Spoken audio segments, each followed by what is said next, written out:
Welcome back to my channel. आज मैं आपके लिए बकरा ईद से रिलेटेड एक बहुत ही स्पेशल रेसिपी लेकर आई हूँ, जो है चरसी मटन कढ़ाई। और ये 100% ऑथेंटिक रेसिपी है। आप इसे ज़रूर ट्राई करें। ईद पे आप इसे बनाएंगे तो इंशाल्लाह आपको बहुत पसंद आएगी। और ये बहुत ही कम इंग्रेडिएंट्स में बन जाती है और ये पेशावर की बहुत फेमस रेसिपी है। तो चलिए चलते हैं अपने इंग्रेडिएंट्स की तरफ।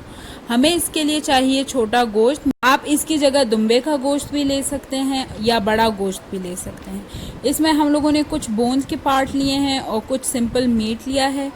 उसके बाद जो हमें चाहिए इसके लिए, जो इसके ख़ास इंग्रेडिएंट है, वो है दुम्बे के जो चर्बी होती है, फैट्स जो होते हैं, वो हमें इसके लिए चाहिए, जो हम लोगों ने तकरीबन 300 से 400 ग्राम लिए हैं।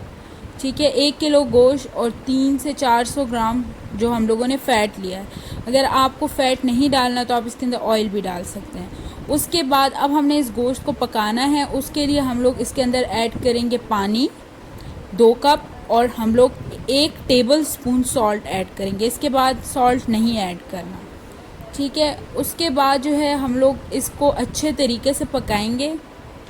आपने बीच में चेक करना है, अगर इसका पानी सूख जाता है तो आपने और गर्म पानी ऐड इसके अंदर करना है। ये देखें, वो हमारा जो गोश्त है वो अभी नहीं गला। ठीक है, तो हम लोग इसके अंदर दोबारा गर्म पानी ऐड करेंगे। और मेरा ये जो गोश्त है ये तकरीबन 1.5 घंटे में पक गया था।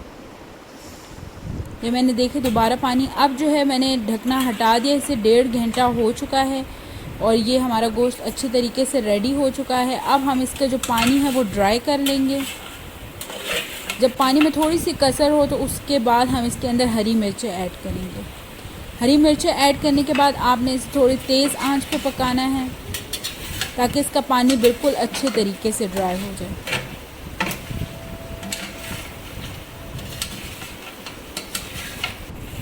अब ये देखें, अब देखिए आपको कढ़ाई में ऑयल नज़र आने लग गया है। हमारा गोश्त भी अच्छे से फ्राई हो गया है। ठीक है, उसके बाद अब इसके अंदर टमाटर डालने का टाइम आ गया है। ठीक है, हमने 6 टमाटर लिए हैं और उसको बीच में से काट लिया है। आपने इसे इसी स्टाइल में रखना है क्योंकि हमने इसका वापस से छिलका उतारना है। तो ये देखिए, मैंने 5 से 10 मिनट इसको आपने रखना है। आपने बीच में चेक करते रहना है। ये देखिए, अब हमारे टमाटर का जो छिलका है ना, वो 6 से 7 मिनट बाद उतरने लग गया है। तो हम इन सब टमाटर का छिलका उतार लेंगे और फिर इसको स्पून की मदद से तोड़ के हम इसको, ये ख़ुद ही बीच में मिक्स हो जाएगा, लेकिन आप थोड़े से स्पून का यूज़ करते हुए इसको बिल्कुल पेस्ट बना लें। ये देख, हमारी जो कढ़ाई है वो रेडी है। ठीक है, आप इसे जितना ड्राई करना चाहें आप रख सकते हैं, और अगर आप थोड़ा मसाला छोड़ना चाहें तो वो भी छोड़ सकते हैं। तो मैंने इसको निकाल लिया है। आप इसके ऊपर ग्रीन चिलीज़ और जिंजर से आप इसको गार्निश कर सकते हैं।